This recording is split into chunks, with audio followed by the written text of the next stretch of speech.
Welcome to People Doing Good for Others.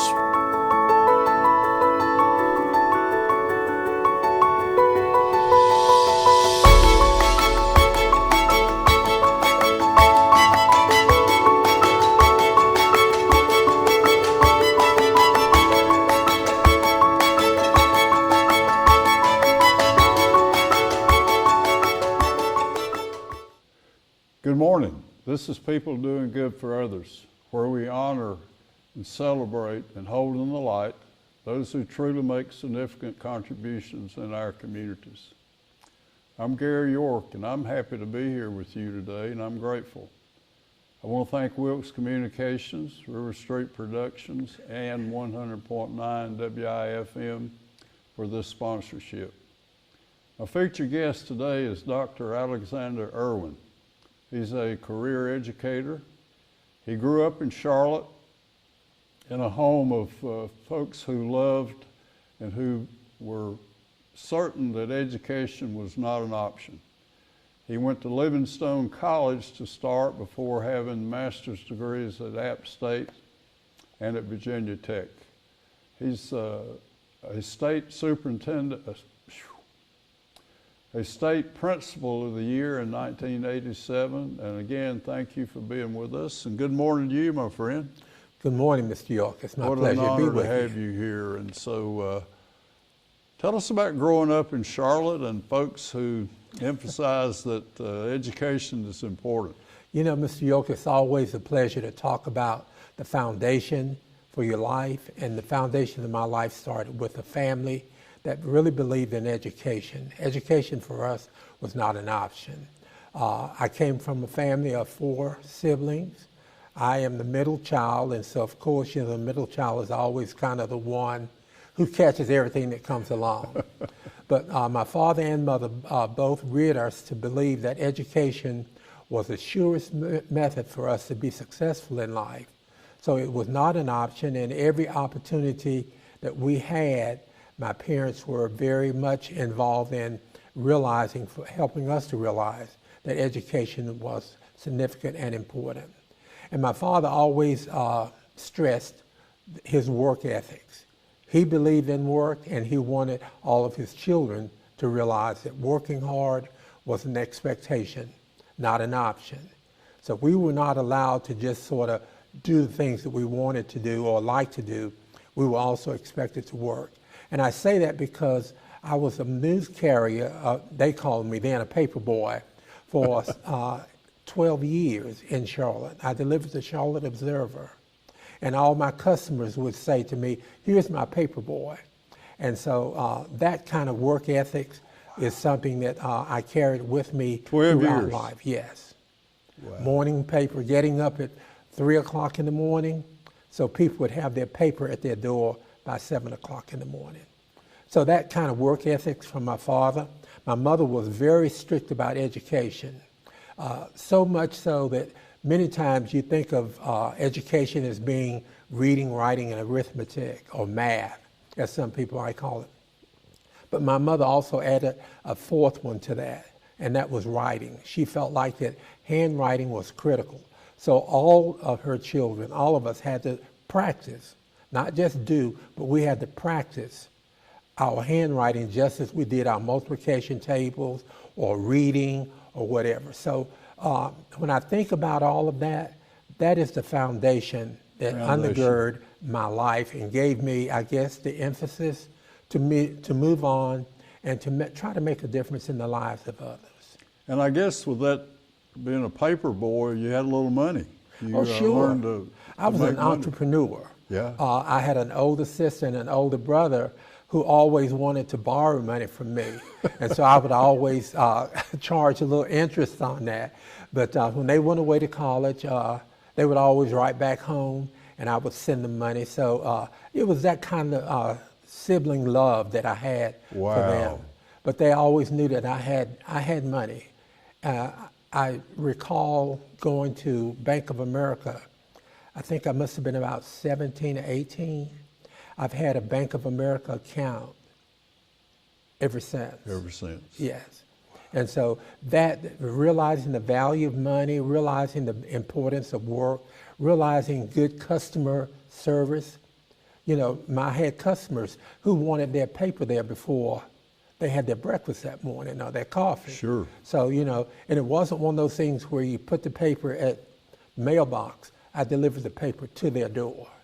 So that was something, and then that taught me the value of people and expectations, and realizing that it's what you do that enhances your life and the things that make a difference for people.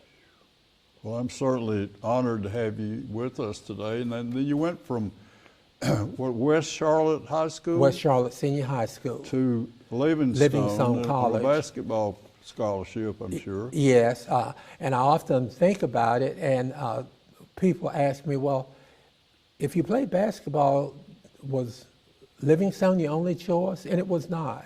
I had an opportunity to go to Oswego University in New York, but I was a homebody. I like to be close to home. My other siblings, they didn't mind, but I wanted to stay close to home. So that was my decision to go to Livingstone, the college there in Charlotte, Johnson C. Smith. I could have gone there, but I wanted to get a little farther away from home, but not too far away from home. So I ended up at Livingstone and enjoyed every minute of my time there. College life for me was also a learning experience. As we communicated a couple times earlier this week, you spoke of having no regrets. And I thought that was such a important part of your value system, the soul of you, is that you lived a life to where you were always performing up to those high expectations that people had of you. Yes, and you know, Mr. York, when I stop and think about it, that has been the cornerstone or the foundation of my youth, of my young adult life, and my life in my sunset years.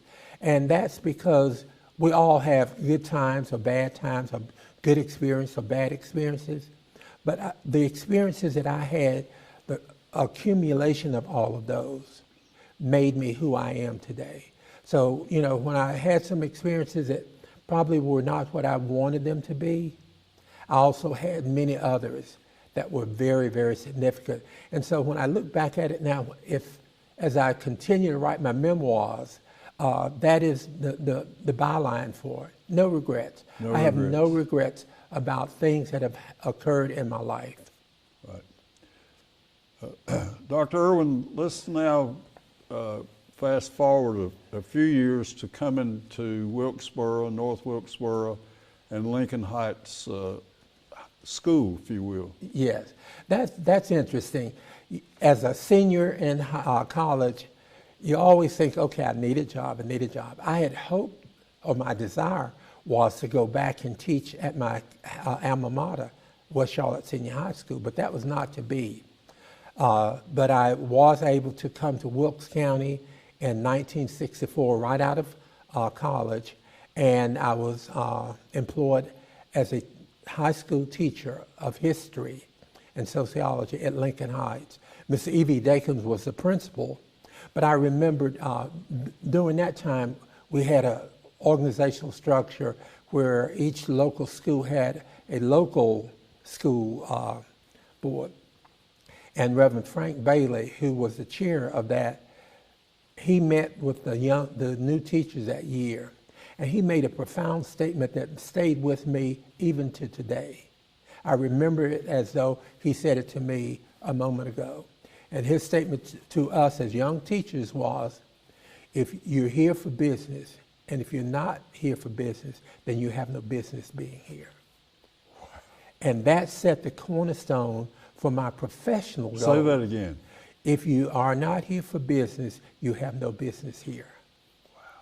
And Reverend Frank Bailey is deceased now, but that was powerful, because as a young person coming out of college, still having, you know, the idea of, okay, life is good and life is happy and you do these things.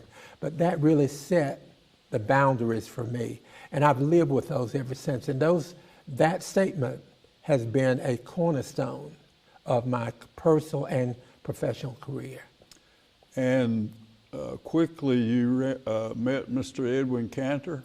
Yeah, in 1964, 65, I was teaching, that was my first year at Lincoln Heights. And then in 64, 65, 66, that's when I was reassigned to Wilkesboro Elementary School as a 7th grade social studies teacher. And Mr. Edwin Cantor was the principal. And Mr. Cantor gave me some of the things that I needed as a young teacher, but also as a person coming into an integrated First environment. integration year. First integration in Wilkes County. And I was one of 3 beginning teachers who were reassigned. And I was reassigned to Wilkesboro. And I had some misgivings about that because my thought was, why take me as a beginning teacher when there's so many other experienced teachers that could have been chosen? And so I had some doubts and started questioning. And so I shared that with my parents when I went back to Charlotte that summer. And both my parents, but my father more importantly, said to me, if you can teach at one school, you can teach at any school. And so he encouraged me because I really thought about resigning and not coming back to Wilkes County. But my father encouraged me to take on that challenge and to meet integration head on. If they want you, you need to step up and do it. Yes. And, Wow. and he really encouraged me. I'll never forget that, how sincere he was. He said to me, boy, if you can teach at one school, you can teach at another. Now go back and be the best teacher there is. And so I came back that first year, and it was a good year, a very good year, because I was embraced by both my students, by the parents, and by the teachers and by the staff there. And so that made that transition easier, but yet more difficult, because then I did not want to disappoint my father, did not want to disappoint those who had said to me, you are going to be a teacher at Wilkesboro. And so it was a challenge. And having been a product of segregation from the time I entered school until I graduated from Livingstone College, I had attended an all-black institution. So coming to Wilkes County and being assigned to integrate the schools here was Wow. a very great challenge for me. And an honor. And an honor. And an honor. Yes. Yeah. And I always say to people now, Wilkes County helped make me who I am because they embraced me. There were some difficult times, but as I said, I have no regrets. I look back on it very fondly now. Mrs. Nora Laws, who was my next door colleague who taught language arts, she embraced me. Ms. Phillips, she embraced me. Ms. Janie York, who was the secretary, all of those persons provided the support I needed to be successful. And you were also very conscious of your demeanor and behavior and to always do the right thing. And Yes, I often tell people that I have lived in a glass house. Yeah. And the glass house meaning that no matter where I was or where I went, people recognize who I am. And so I felt like that I couldn't make a mistake, even from what I said, how I said it, who I met with, where I went, how I was dressed, whatever it was. I always felt like that expectation was that I should be at a higher level. higher level. Yeah. And so living in a glass house became something that I was very much aware of it. And I want to go to Wilkes Central and that opportunity of opening that high school. You were the first principal there. That was a fond memory. I was very concerned because I had been at C.C. Wright, and as I said, I was the first African American to be a principal of an integrated school in Wilkes County. And that was at C.C. Wright. Had 3.5 challenging years there. But I got a phone call one evening. I was there at home with my family from Dr. Charles Bentley. And he said, Erwin, said, we are going to recommend that you become the principal at Wilkes Central High School. And I said to him, well, Dr. Bentley, let me think about it. And his reply to me was, well, there's no need to think about it. The board has already approved it. So it was that kind of situation. But going to Wilkes Central was a wonderful experience. Many times people say, well, high school has to be a difficult job. It was not for me. It was not, because as I went there with the one thing in mind. Whatever expectations I have for myself, I should have for others. And I should show respect, and I will get respect. And so Wilkes Central was a very, very... show respect, and you'll get respect. And that was not just respect to teachers, to students also, to parents, to students who really thought, well, I'm not important. And the way I'd made sure that they knew that was I had a requirement for them. When they came in as 10th graders, I said, when I met with them, and I met with each grade level, and I said to them, as 10th graders, you must come up and introduce yourself to me 3 times. Tell me your name, tell me something about your family, and that way I got to know them. And by the time they reached their senior year, I could call most of, if not all of them, by name. And that made a very, very, very, very difference. So they would come 3 times? Yes, to introduce themselves. And have a communication with you? Wow. And one of the things that I recall more importantly was that I was not the kind of principal who sat in the office.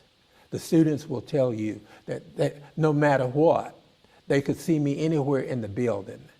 I did bus duty, I did lunch duty, I would have lunch with students, and I would get invitations. I had a group one day said, well, Dr. Erwin, you ate with them yesterday. Will you eat with us tomorrow? So having students encourage you. And we had a faculty dining room, but I chose not to eat in the faculty dining room. I chose to eat in the very open area of the cafeteria with my students. Tell us about being the state principal of the year. 1987, was it? No, it was 1986. Okay. That was a wonderful experience. Here again, I started with being selected by the county, Wilkes County school system. So I was principal of the year here. Then went on to the Northwest region, which encompasses about 8 to 9 different school systems. And I was selected regional principal of the year. And then I went on to state competition, and I was selected as one of the 2 state principals of the year for North Carolina. And that was a wonderful experience. And I honor it and I cherish it because it's not something that some one group did. They had a committee. And that committee did not say when they were coming. I was in the cafeteria. I remember it fondly. I was in the cafeteria doing cafeteria duty or in there with the students. And I got a phone call. Ms. Ann Shoemate was my administrative assistant. She came personally, so I knew it was something important, but I didn't know what. She came over and she said, Dr. Erwin, would you come to the office? You have a phone call. And when I came to the office, it was a representative from the State Department of Public Instruction in Raleigh. And he said that we want to inform you that you've been selected as the Wachovia State Department of Public Instruction North Carolina Principal of the Year. And so that was important. But before that announcement came, a committee came and toured the school. I didn't know when they were coming, but they came. There were about 10 to 12 people, students, other principals, other teachers, superintendents. And they visit the school for an entire day. They stay there for lunch and all. And my thinking was, when are you going to leave? You know, but they stayed the entire day, and they interviewed students, teachers, parents, community leaders. And so when they left, they said to me, we're very impressed. what does that mean? You know, you impressed. But, and I think that to me, made a significant difference in my selection, because they really heard and talked and saw and met with people who could give them the honest picture of who I am and who I was as a principal. So it was third period lunch. Yes. I was doing lunch duty, and I was in there, and I always would move around from table to table, talk to students and engage them in, you know, what are you doing, this kind of thing. And that's when I got the call. And on that day that they visited, nothing changed. They told me, go about your regular day. And I didn't realize that they were coming that day, because I always try to arrive at school around 7:30. Right. So when I drove up, I saw it was about 2 or 3 cars, and I didn't recognize any of them, but they had state tags on them. And so I got out and spoke and said, can I help you? And they said, well, we're here. We'll be in shortly. So I went on in and started my day's task. And then when they came in, they did introduce themselves and said who they were and why they were there. And I was sort of taken, because I'd like to have had a little prep time, no, okay, you're going to be here, but I didn't. But that was a wonderful experience, and I shall never forget it. And when they left, the students came to me and said, well, Dr. Erwin, how do you think we did? Did we do good and all of that? So that kind of enthusiasm, that kind of support, that still, Mr. York, to this day, resonates with me as the relationship that I had established with my students, teachers, and the community. Dr. Erwin, after that, you were encouraged to go to App State and teach principals to be principals. Yes. And let's talk about that, if you will. Well, you know, it's one of those things that you sort of dream about. My goal was to eventually teach at the university level. So I knew I had to get my doctorate. So that's the thing that kind of motivated me to get the doctorate. But I had a call from Dr. Ben Strickland, who was dean in the college, Wright College of Education at Appalachian. And he said, Erwin, we'd like to come down and talk with you. I thought they would come in and talk about students or whatever. So we set an appointment, and they came down, and he said to me, he said, Erwin, said, we're here because we'd like for you to consider coming to Appalachian to start our principalship program and train others to be the principal that you are. And I think that was a leaping board from having been principal of the year. And so Dr. Ben Strickland said to me very pointedly, he said, now you've had 23 years of effective, successful leadership in the public schools. It's time for you to come to higher ed and demonstrate that same kind of leadership. And so he had that confidence in me. And so he said to me, well, will you come? And my first thought was, okay, how can I get out of this? So I said to him, well, Dr. Strickland, I'm not sure that you can match the salary that I'm making as a principal. He said, that's no problem. So that was gone. So I talked with my family and got their permission, because this is critical. And I'll say this is a side rep. But anytime there was an opportunity for me to take on a new position or whatever, we had what we call a family forum. And I would share that with my children and my wife, and we'd have a vote. Well, the vote was always 3-1. And so I was always outvoted. So I realized that I had to stay in Wilkes County. And a lot of people thought that because I took the job in Appalachian, that I moved to Boone. But nowhere that I have worked that I've moved my residence. I've always lived in Wilkes County. I've been here 56 years. This is more home to me than Charlotte is. Right. So that's the kind of thing. But I went to Appalachian, had 11 good years there, successful years. I became the assistant dean in the College of Education under Dr. Strickland, became a tenured professor. And a crowning achievement, or two, while I was at Appalachian, I received the Outstanding Teaching Award, Professor Award, and I also, as I retired from there, I was also honored as being Professor Emeritus there. So that was a real joy for me. It was an achievement, not one that I had worked for or had thought about, but it's one that occurred there. So Appalachian was very good, and I've gone across the state training principals, training persons to become principals.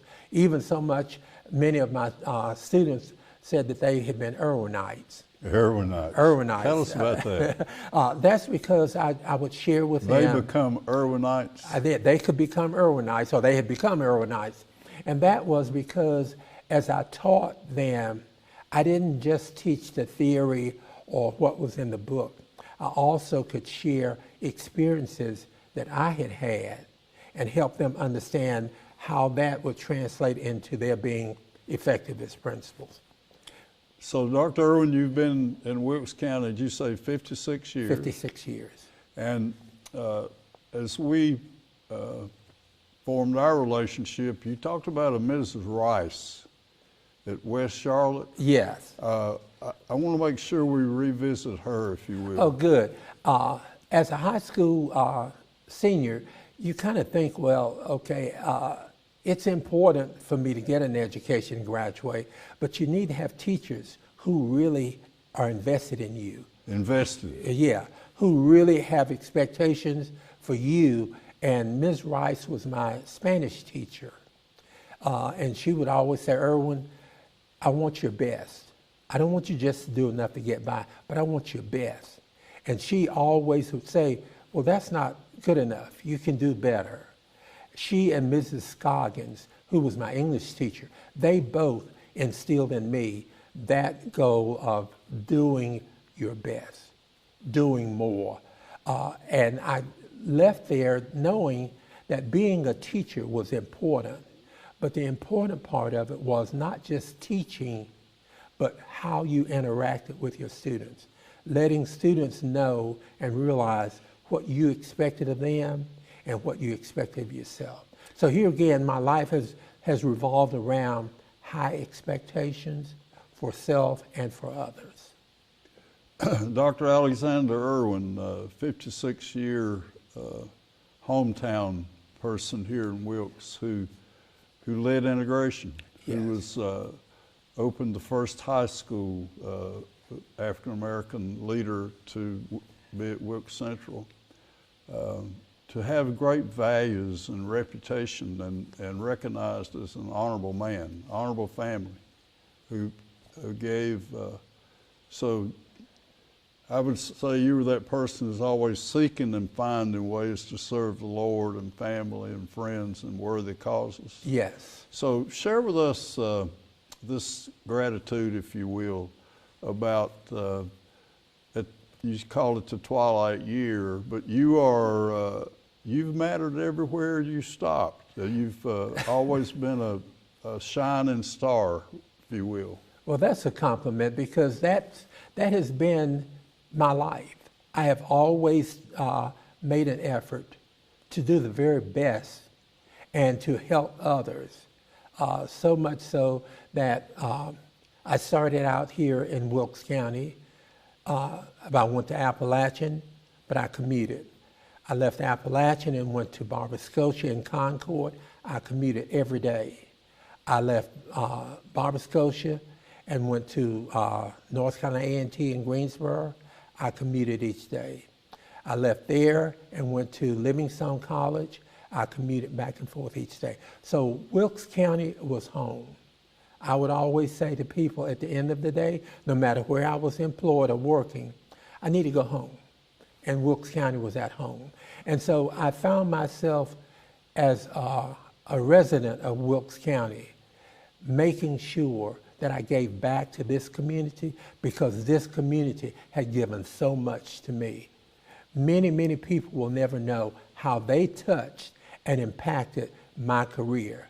You know, sometimes you think, well, I did that on my own. No, you had others who undergirded you, who helped you, and who made a difference. So much so that in my twilight years, I've been very active in my church. I'm an exhorter, plus hold several offices at Ricketts Chapel. Have a minister who relies on me to guide our community outreach program, so I've enjoyed that. Also here in Wilkes, I'm a guardian at Lytton, and that's the children's advocate, and I think that goes back to my deep support for children. Children are our future. You know, I don't say that lightly, but if you teach them, and if you love them, and if you give them and show them that you care about them, then that can make a difference in their lives. So Wilkes County has been good to me, and that's why I've chosen Wilkes County as my home.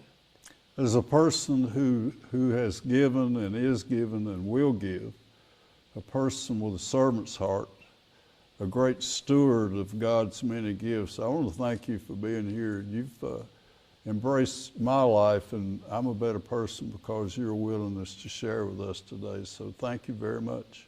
Thank you, Mr. York. It's been my pleasure. I hope so. I'm Gary York, and this is People Doing Good for Others. Dr. Alexander Erwin, my featured guest today. He's a professional educator and a molder of lives, a person who's made this community very special. And we'll thank Wilkes Communications, River Street Productions, and again, my featured guest who's embraced us in a very special way, and again, one who is seeking and finding ways to serve God, family, friends, and worthy causes, and that being families and education. Thank you. We'll see you next time.